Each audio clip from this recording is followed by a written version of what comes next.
Problem কি আপনার? আপনি আমার ছবি তুললেন কেন? হাই, আমি আমান, প্রফেশনাল স্ট্রিট ফটোগ্রাফার। আপনি যদি চান আমি আপনার আরো কয়েকটা ভালো পোর্ট্রেট তুলে দিতে পারি। তো আপনি আপনার সৌন্দর্য বন্দি করুন না, আপনি আমার ছবি কেন তুলছেন? ও সরি, আপনি যদি এটা পছন্দ না করেন I am really so sorry. পানি কেন? আমার মনে হচ্ছে আপনার প্রয়োজন। ভরসা করতে পারেন, অতটাও খারাপ মানুষ নই। নিন। একজনকে পাওয়ার জন্য সবকিছু ত্যাগ করে চলে আসছি, জানি না সে আসবে কিনা, তবুও তার জন্য অপেক্ষা করছি। আমি কিন্তু বিশ্বাসঘাতক নই।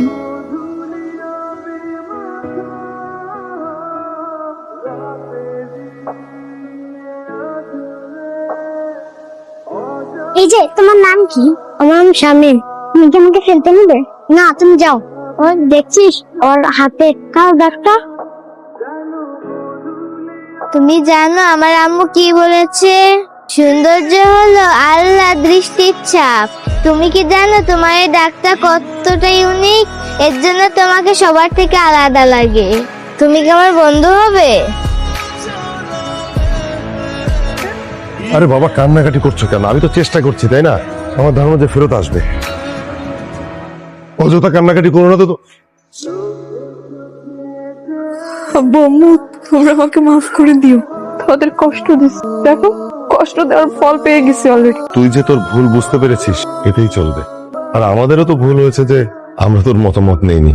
এখন আর কান্নাকাটি করতে হবে না, যা হবার তা তো হয়েই গেছে। যা, ভিতরে যা।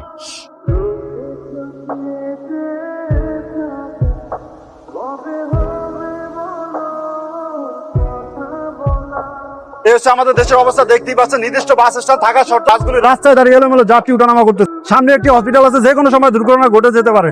সরকার আইন মেনে কেউই চলতেছে না। ভাই, ইজ ইট লাইভ? Yes, আপনি একটু যানজট হিসাবে কিছু বলেন। হ্যাঁ, আমি বলতে চাই। Hello Sara, it's me. ভাই ভাই ভাই, প্লিজ আমাকে বলতে দেন না ভাই, আমার জীবন মরণের প্রশ্ন। Please please please. Hello Sara, it's me Aman. Remember ওই যে যার সাথে বাস স্ট্যান্ডে দেখা হয়েছিল? স্যার, আমি তোমাকে সেদিন প্রথম দেখার পরে বুঝতে পেরেছিলাম it's you, my school friend. Sir, তোমার মনে আছে তোমার হাতে সেই ইউনিক চিহ্নটা? আমি ওটা দেখেই বুঝতে পেরেছিলাম যে তুমি আমার সেই স্কুল ফ্রেন্ড সারা। সারা, আমি তোমাকে আবারও পেয়ে হারিয়ে ফেললাম। আমি তোমাকে কত জায়গায় খুঁজেছি, আই ডোন্ট নো যে তুমি এটা দেখছো কিনা। সারা, তুমি যদি এটা দেখে থাকো, please please please do contact with me. Here is my contact number. Thank you very much, thank you very much. Hello. Hello Aman, আমি সারা। হাই। হাই। কেমন আছো? ফাইনালি আবারও দেখা হয়ে গেল। 15 ইয়ার্স কম সময় না।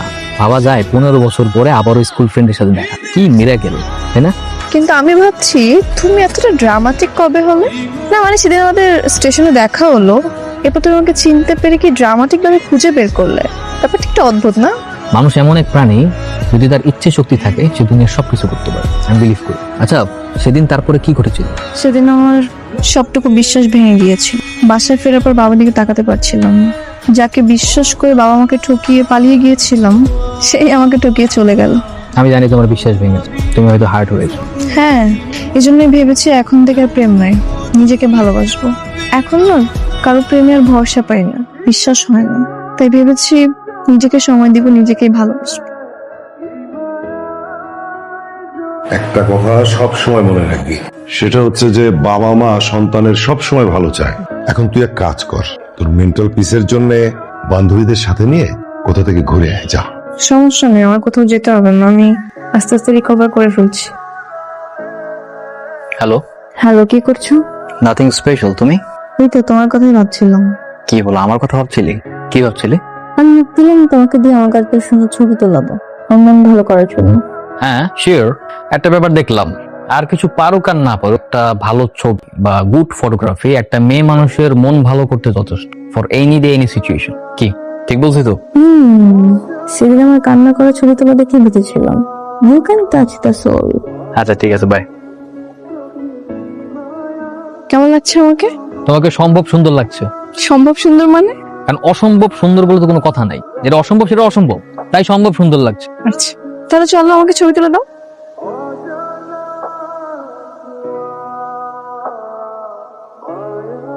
আচ্ছা কিন্তু অনেক মজা হয়েছে। হ্যাঁ। তুমি জানো আজকে আমি অনেকদিন পরে এত মন খুলে হাসলাম, থ্যাঙ্কস ফর এভরিথিং। একটা ব্যাপার কি জানো, যার হাসি সুন্দর তাকে সব সময় মন প্রাণ করে হাসতে হয়। আচ্ছা, হ্যাঁ সুন্দর বলছো। সারা, আমি সবসময় এইভাবে তোমার পাশে থাকতে চাই। আরে বন্ধু, তুই যত যাই কর, সত্যিকারের ভালোবাসা মানে কষ্ট, আর এই কষ্টের মধ্যে আমি নেই। তাই ঠিক করছি, যদি বিয়ে করি বাপ মায়ের পছন্দে বিয়ে করবো, তাতে একটা সুন্দরী বউ পাবো। ঠিক আছে? না, আইডিয়া খারাপ না, ভালো বুদ্ধি। হ্যালো, কই তুমি? একটু বারান্দা শুধু। আমি বারান্দায়, বলো। এদিকে তাকাও। Happy birthday. আরে আজকে 17ই মে, আমি তো নিজেই ভুলে গেছিলাম, তুমি মনে রাখছো? আমার সবসময় মনে থাকে। নিচে আসো, একসাথে কেক কাটবো। Happy birthday. কেক কাটো।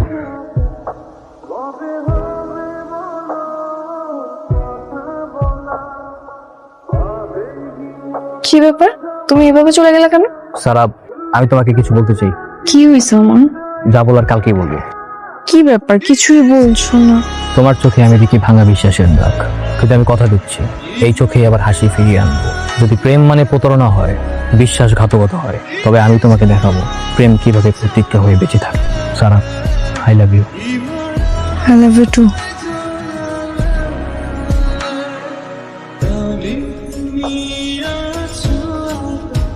আমি তো ভাবিনি কি ভাবো নাই? এই যে আমি এত তাড়াতাড়ি আবার কাউকে ভালোবাসতে পারবো, কারো প্রেমে পড়ো। তুমি আমাকে পুরোপুরি বদলে দিয়েছো। এখন আমি হাসতে পারি আবার আগের মতো। শোনো, আমি বাবার সাথে কথা বলছি, বাবা বলছো তোমাকে বাসতে। বলে ফেলছো? তো আমি তো এখনো প্রিপেয়ার না। কোনো কিন্তু না, আমি বলছি তোমাকে যেতে হবে। আর শোনো, আমার বাবা মা এরকম না যে তুমি গেলে বলবে স্টাবলিশ হয়ে আসো তারপর আমি একে বিয়ে দিব, এরকম না। তারা অনেক ভালো মানুষ, তুমি এমনি গেলে বিয়ে দেবে। বাবা, ও আমাদের বাসায় কেন? আর ওকে বাসায় বসতে দিছো কেন? এই, তুই আমাদের বাসায় আসছিস কেন? হ্যাঁ, আমার সাথে চিটিং করার পর তুই আমাদের বাসায় আসছিস? আমি তো সেদিন বের হয়েছিল তোমার সাথে দেখা করার জন্য। এই সরি, টাকা দিলি কে? সরি ভাই, আমি ভাই এটা কি ভাই? মোবাইল দে ভাই, আমার গার্লফ্রেন্ড ওয়েট করতেছে ভাই।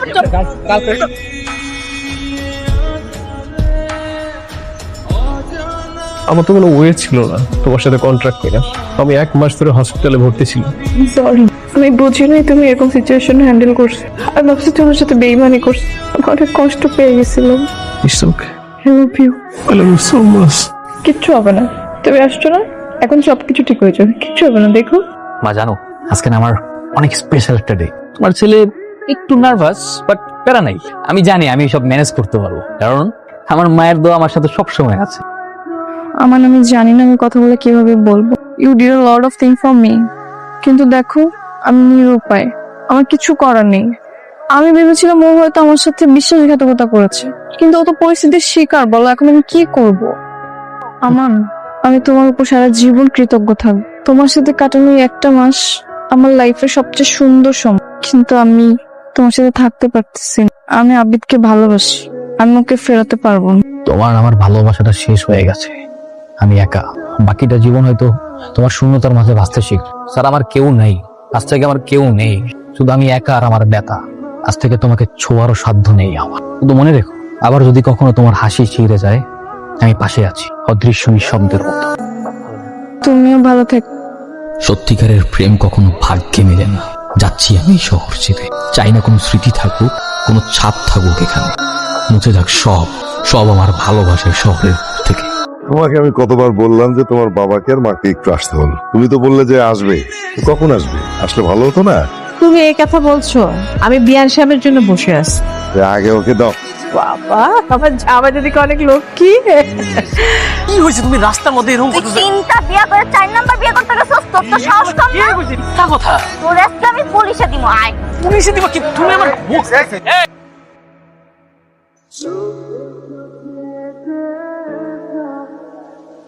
কি হয়েছে তোমার? এমন মুখ গোমরা করে আছে। কি রে মা, কি ব্যাপার? কি হয়েছে একটু বল। আমি তো ভাবছিলাম তুমি হারায় গেছো। না, হারাই নাই। ওই যে বলেছিলাম, যখনই বিপদে পড়বে তখনই আমাদের পাশে হবে। তাই তুমি ছেড়ে গেলেও আমি থাকতে পারিনি। সেই ছোট্টবেলা থেকে যখনই তোমাকে আমার প্রয়োজন ছিল তুমি আমার পাশে আসছো। সবসময় আমি তোমাকে ছেড়ে গেলেও তুমি কখনো ছেড়ে যাওনি। এত কেন ভালোবাসো আমাকে? যদি আপনার নিয়ত পবিত্র হয়, আপনি পাবেন সেই মানুষটিকে যার জন্য হৃদয় সর্বদা অপেক্ষা করে। ভাগ্য নিজের চাকা ঘুরিয়ে আনবে সত্যিকারের ভালোবাসার আলোক বৃষ্টি। ঠিক এমনই প্রেম যা সময়ের বাধা অতিক্রম করে, চিরন্তন শুধু মনে নয়, যা জীবনেও টিকে থাকে।